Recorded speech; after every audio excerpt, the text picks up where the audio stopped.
জামাতিদের একটা common character কি জানেন? ওদের মধ্যে কেউ যদি মানে কোনো একজন নেতা যদি অন্য একজন নেতার ভুল ধরে, তো তাকে ওরা ছিঁড়ে খাবে। এর একটা প্রমাণ এই যে প্রধানমন্ত্রীর প্রতিদ্বন্দ্বী খালেকুজ্জামান নামে একটা এমপি, তিনি মির্জা ফখরুল ইসলাম আলমগীরকে নিয়ে একটা নোংরা কথা লিখেছে। তো তারপরে যেটা হলো, মির্জা গালিব তাকে সস্তা রাজনীতিবিদ বা এই ধরনের একটা ফ্রড বলে আর কি, মির্জা গালিব।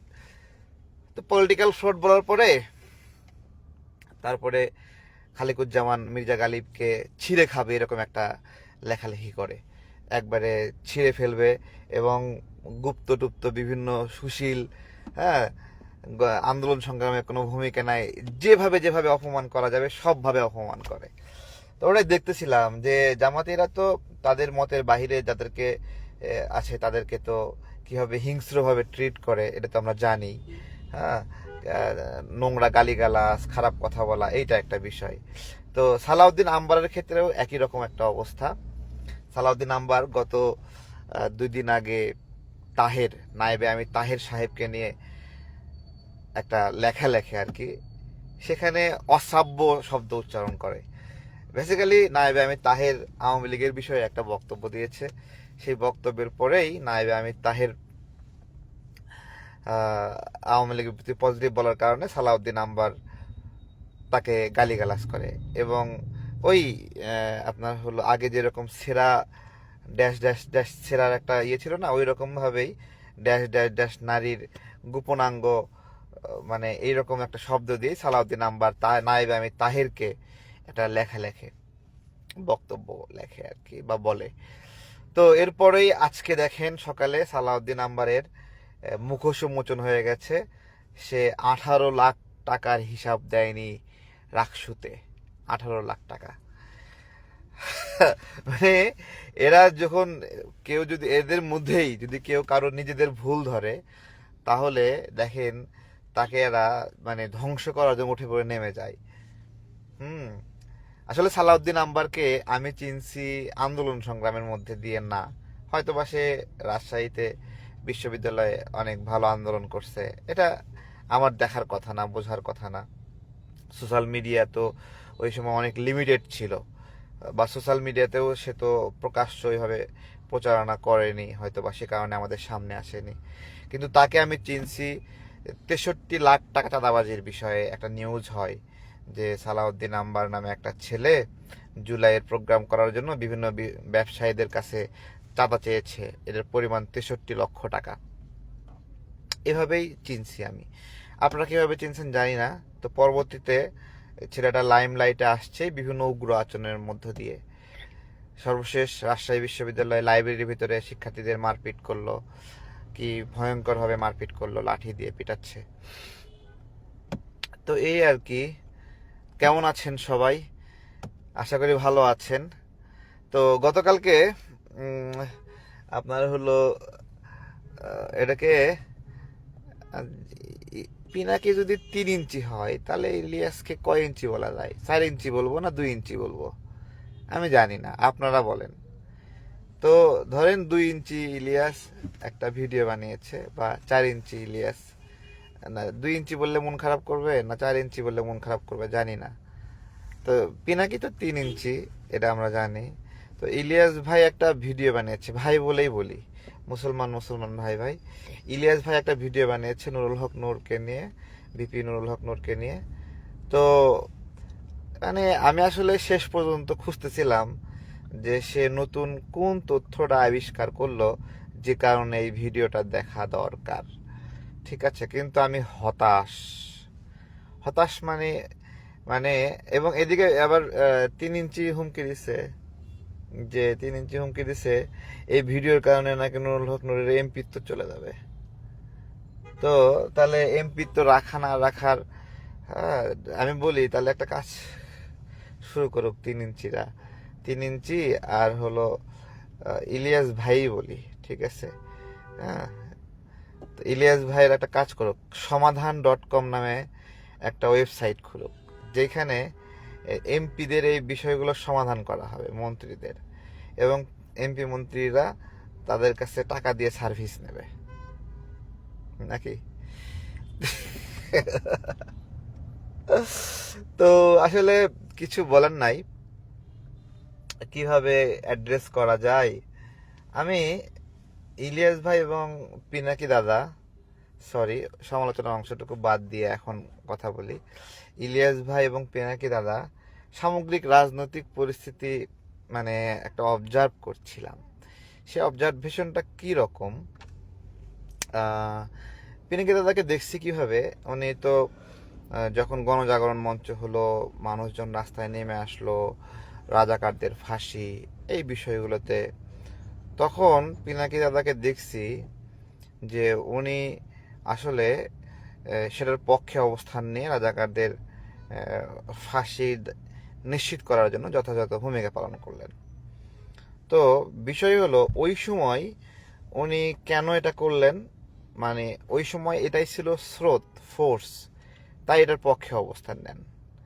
তো আমি পিনাকি দাদাকে বলবো উনি স্রোতের পক্ষে একটা মানে হলো অ্যাক্টিভিজম, এবং স্রোতের বিপরীতে যাওয়ার ওনার হিম্মত নাই। তো পরবর্তীতে 2018 সালের আগ পর্যন্ত ওনারা প্রচুর পরিমাণে বাম অ্যাক্টিভিজম করতেন। 18 সালের দিকে ডানপন্থার চরম জনপ্রিয়তা বাড়ে, এবং একটা সম্ভাবনা ছিল যে 14 সালে মিস হলেও 18 সালে বিএনপি ক্ষমতায় আসবে, অথবা ডানপন্থীরা ক্ষমতায় আসবে। বিএনপি তো ডানপন্থী, বিএনপি মধ্যমপন্থী, কিন্তু ডানপন্থীদের একটা শক্তি অর্জনের একটা বিষয় চলে আসে। তখন পিনাকি দাদা, তারপরে হলো গৌতম দাস, তাদের একটা পলিসি ছিল যে হুজুরদের বিরুদ্ধে বলে তারা বাংলাদেশে কোনো অ্যাচিভমেন্ট করতে পারবে না, এটা একটা তাদের পলিসি। এবং তাদের এটা হলো মিটিংয়ে প্রকাশ্যে এই শব্দটা আসছে এভাবে যে মোল্লাদের বিরুদ্ধে কিছু করা যাবে না, করলে বাংলাদেশের রাজনীতিতে সফল হওয়া যাবে না। এইরকম একটা direct line to line agenda নিয়েই তারা হুজুরদের পক্ষে বলা শুরু করে। এবং দেখবেন যে গৌতম দাদা যিনি আছেন, উনি ওনার নাম ফারুক নাকি যেন দিয়েছে এখন, মানে মুসলিম নাম নিয়ে ব্লগিং করে। তো এইটাও একটা বিষয় ছিল যে 18 সালে উনি আসলে শেখ হাসিনার বিরুদ্ধে লড়েনি। 18 সালের পর থেকে উনি আসলে সম্ভাব্য যারা পাওয়ারে আসবে, হ্যাঁ, তাদের পক্ষে আগে থেকে অবস্থান নিয়েছে। কিন্তু সেই সম্ভাবনা শেখ হাসিনার পলিটিক্যাল বুদ্ধিমত্তা বলেন অথবা কূট বুদ্ধি বলেন, সাকসেসফুলি সে ক্ষমতায় থেকে যায়, এবং তার পরবর্তীতে 24 সাল পর্যন্ত আরও বেশি সম্ভাবনা তৈরি হয় বিএনপি ক্ষমতায় আসার। হ্যাঁ, তখন সে জায়গা থেকে বিএনপি জামাতের পক্ষে সে অ্যাক্টিভিজম করে। এটা একটা ফরকাস্টিং যে সামনে কে ক্ষমতা আসবে, এবং সেই ফোর্সে নিজেকে প্রবাহিত করা। যেভাবে গণজাগরণ মঞ্চের হয়ে ওই রকম তো এমন অবস্থা ছিল যে আপনি যদি শাহবাগে না যান তাহলে আপনার বাংলাদেশি জাতীয়তাবাদের ইমান নাই, আপনার মধ্যে বাঙালি জাতীয়তাবাদের ইমান নাই, ঠিক আছে, সুতরাং রাজাকারদের পক্ষে অবস্থান নিতেই হবে, নেয়। এবং ডক্টর ইউনূস আসার সময় তার একটা ধারণা ছিল যে ডক্টর ইউনূস সাস্টেইন করবে না। প্রাথমিকভাবে সে ডক্টর ইউনূসের বিরুদ্ধে বলা শুরু করে, কিন্তু যখন দেখে যে ডক্টর ইউনূস সাকসেসফুলি ড্রাইভ করছে, তখন সে আবার ডক্টর ইউনূসের পক্ষে অবস্থান করে। এবং তাদের একটা ক্যালকুলেশন ছিল, এবং তারা টাকার কাছে বিক্রি হয়েছিল, ফান্ড নিয়েছে জামাতের কাছ থেকে। ইলিয়াস ভাই, পিনাকি দাদা, তারা সেই ফান্ডে চলেছে। তাদের একটা অবজারভেশন ছিল যে জামাত ক্ষমতায় আসবে এবং তারা এটা সাকসেসফুলি করবে। এই অবজারভেশন থেকে তারা যান জীবন দিয়ে ড্রাইভ করে। তো এখন ইলিয়াস ভাই এবং পিনাকি দাদা কেন আবার মাঝে মাঝে বিএনপির পক্ষে বলছে? তাদের কিছু ছোট ছোট ইস্টাবলিশমেন্ট আছে বাংলাদেশে, ব্যবসায়িক কার্যক্রম আছে। এই ব্যবসায়িক কার্যক্রমগুলো সরকারের সহযোগিতা খুবই প্রয়োজন, ক্ষমতার সহযোগিতা খুবই প্রয়োজন। তাদের ফান্ড সংগ্রহের জন্য আপনার হলো ওই সাপোর্টটা প্রয়োজন। বিভিন্ন জায়গায় বিভিন্ন কোম্পানির কাছ থেকে ফান্ড নেয়। ইলিয়াস ভাই একটা গণমাধ্যম চালায়, এদের ফান্ড প্রয়োজন। তো এটা তো একটা সাধারণ বিষয়। সেই কারণে একবারে সাপে নেউলে অবস্থান থেকে অন্তত 5 বছর দৌড়াবে এই দমটা তাদের নাই, যার ফলে একটু একটু বিএনপির পক্ষে কথা বলছে, নরম সুরে কথা বলছে। তো এইটা হলো একটা বিষয় যে মানে তারা একটা ফরকাস্ট করে যে সম্ভাব্য ক্ষমতায় কে আসবে, তাকে সরানো সম্ভব কিনা, কতটুকু সম্ভব, এই সব কিছু অবজারভেশন করে তারা সেই পক্ষে অবস্থান নেয় বা সেই বিপক্ষে অবস্থান নেয়। সেই জায়গা থেকে তাদের ক্যালকুলেশন যে আগামী 5 বছর অনেক দিন, এতদিন না খেয়ে থাকা সম্ভব না। ঠিক আছে, একটা হচ্ছে স্বাভাবিক রাজনৈতিক ইমান যে যাকে ভালোবাসি তার জন্য তার ছোটখাটো ভুল থাকলেও তার সঙ্গে অবস্থান করব। যেমন জামাতে যারা জোট আছে তারা খারাপ ভালো যাই হোক একসাথে অবস্থান করবে, বিএনপির যে জোট আছে তারা খারাপ ভালো যাই হোক একসাথে থাকবে এবং ভালোটা করার চেষ্টা করবে, খারাপগুলো এড়ানোর চেষ্টা করবে এবং দলের জন্য জোটের জন্য প্রশংসাসূচক কথা বলবে। ঠিক আছে, তো তারা দুজন ওই রকম না। বেসিক্যালি যখন যেদিকে সম্ভাবনা তৈরি হয় তারা হলো সম্ভাবনার দাস বলতে পারেন। ঠিক আছে, তো এই আর কি। পয়েন্টে ছিলাম হলো সালাউদ্দিন আম্বার নিয়ে। সালাউদ্দিন আম্বার স্রেফ আমি বলবো এই ছেলেটা হলো একটা জম্বি।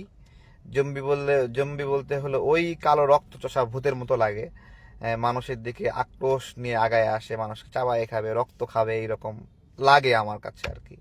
কারণ বিশ্ববিদ্যালয়ের লাইব্রেরির ভিতরে যেভাবে শিক্ষার্থীদের পেটাচ্ছিল এটা আমার কাছে ভালো লাগেনি। তার আগের অ্যাক্টিভিজম যাই বলেন এইটাকে কোনোভাবেই সাপোর্ট করা যায় না।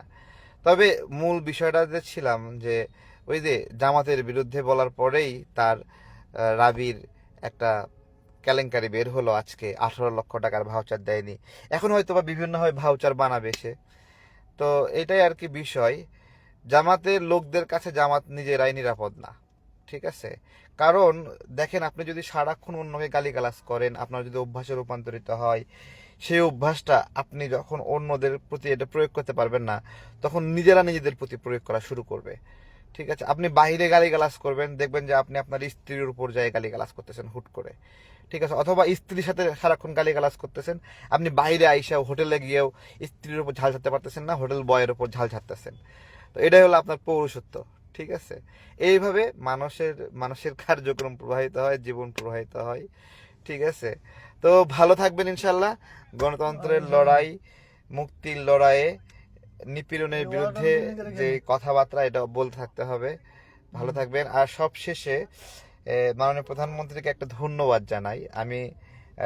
এটা ওনার থ্যাঙ্কলেস জব, এটা প্রাইম মিনিস্টারের কাজ, থ্যাঙ্কলেস জব। কিন্তু দীপু মুনি, ওনাকে, ওনার হাজবেন্ড মারা গেছে, ওনাকে প্যারোলে মুক্তি দেওয়া হয়েছে, এই বিষয়ে থ্যাংক ইউ জানাই। যদিও বিএনপির অনেক নেতা প্যারোলে মুক্তি পায়নি, অনেক ছাত্রদল নেতা প্যারোলে মুক্তি পায়নি, বাবাকে শেষবার দেখার সুযোগ পায়নি, মাকে শেষবার দেখার সুযোগ পায়নি, এইরকম অনেক হয়েছে, কিন্তু প্যারোলে মুক্তি দেওয়া হয়েছে, এই জন্য ধন্যবাদ জানাই। আমি ওখানে শুনছিলাম যে বিএনপির স্থানীয় এক সভাপতি বলছে যে দীপমণির স্বামী খুবই ভালো মানুষ ছিল এবং কখনো প্রতিবেশীর সাথে জুলুম করেনি, অন্যায় করেনি, খারাপ আচরণ করেনি। তো এই আর কি বিষয় সব কিছু মিলায়। তো জুলাই গণ অভ্যুত্থান পরবর্তী সময়ে অনেক আওয়ামী লীগ নেতা গ্রেপ্তার হয়েছে যারা নির্দোষ না, ইন্টারনেট বন্ধের সঙ্গে অভিযুক্ত সহ বিভিন্ন কার্যক্রমের সাথে অ্যাক্টিভিটির সঙ্গে জুলাই আন্দোলনে স্ট্রংলি ইনভলভ ছিল, কিন্তু সবাই ইনভলভ ছিল না, এরকম মানুষও গ্রেপ্তার আছে। তো আপনি যদি যখন এক্স্যাক্টলি যে খুন করছে তাকে গ্রেপ্তার করবেন, বিচার করবেন, কিন্তু যে খুন করেনি তাকে ওই খুনের মামলায় আটক রাখবেন, তখন কিন্তু ওই খুনের মামলাটা দুর্বল হয়ে যায়। ঠিক আছে, দুর্বল হয়ে যায়। হ্যাঁ, এইটাই আমাদের কথা ছিল যে অনেক নির্দোষ মানুষ আটকের শিকার, গ্রেপ্তারের শিকার, ভুয়া মামলায় শিকার। এটা কি হয়নি যে গলায় রুটি আটকে মারা গেছে? হ্যাঁ, তাকে জুলাই গণ অভ্যুত্থানের শহীদ হিসেবে দেখানো হয়েছে। মদ খেয়ে মারা গেছে কাকরাইলে, তাকে জুলাই গণ অভ্যুত্থানের শহীদ হিসেবে দেখানো হয়েছে। বিদ্যুৎ স্পৃষ্ট হয়ে মারা গেছে, জুলাই শহীদ হিসেবে দেখানো হয়েছে। তারপরে একজন দেখলাম যে ময়মনসিংহের দিকে জুলাই শহীদ হিসেবে দেখানো হয়েছে, সে দোকানদারি করছে। তো এই মামলাগুলোতে যে মানুষগুলোকে হয়রানির শিকার হয়েছে এটা সত্য তো, তাই না? ঠিক একইভাবে জুলাই গণ অভ্যুত্থানে কিছু মানুষ মারা গেছে, বাচ্চারা মারা গেছে, আমাদের ভাইরা মারা গেছে, সেটাও তো আবার সত্য। সুতরাং এই জায়গাটাতে পার্থক্য করে এইটা একটা হাই টাইম যে ন্যায় বিচার নিশ্চিত করা, নির্দোষ মানুষগুলোকে মানে হয়রানি না করা, মামলা না দেওয়া। এমন হচ্ছে জেল গেট থেকে বের হচ্ছে জামিন নিয়ে, আবার তাকে অন্য একটা মামলায় জীবনেও সম্পৃক্ত হওয়ার সম্ভাবনা, তাকে আবার সেই মামলায় গ্রেপ্তার করছে। তো এই ধরনের জায়গাটা হচ্ছে, এখনো হচ্ছে, এই সরকারের সময় হচ্ছে।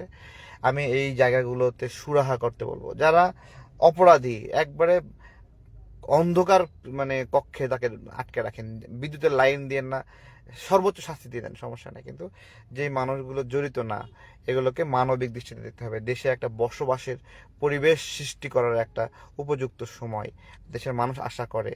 দেখেন, আমি একজন রাজনৈতিক কর্মী হিসেবে যে আকাঙ্ক্ষা, সাধারণ মানুষের আকাঙ্ক্ষা সেটা না। আমার একটা লড়াই আছে, প্রতিযোগিতা আছে, আমি এই করতে চাই, ওই করতে চাই। কিন্তু একজন সাধারণ মানুষ, খেটে খাওয়া মানুষ অথবা সাধারণ রাজনৈতিক কর্মী, তার কিন্তু এত কিছু না। এমনি সে সমর্থন করে, রাজনীতি করে, মিছিলে গিয়েছে, যায়নি, অনেক ধরনের বিষয় আছে। তো আপনার হলো আগে জামাত করতে, পরে আওয়ামী লীগ করছে, পরে জামাত করে, বিএনপি করে, বিভিন্ন ধরনের পরিস্থিতি আছে। কিন্তু এই সবের কারণে রাজনৈতিক বিবেচনায় মানুষকে জীবনভর হয়রানি করা, এটাকে কোনোভাবেই সমর্থন করা যাবে না। ভালো থাকবেন। আসসালামু আলাইকুম।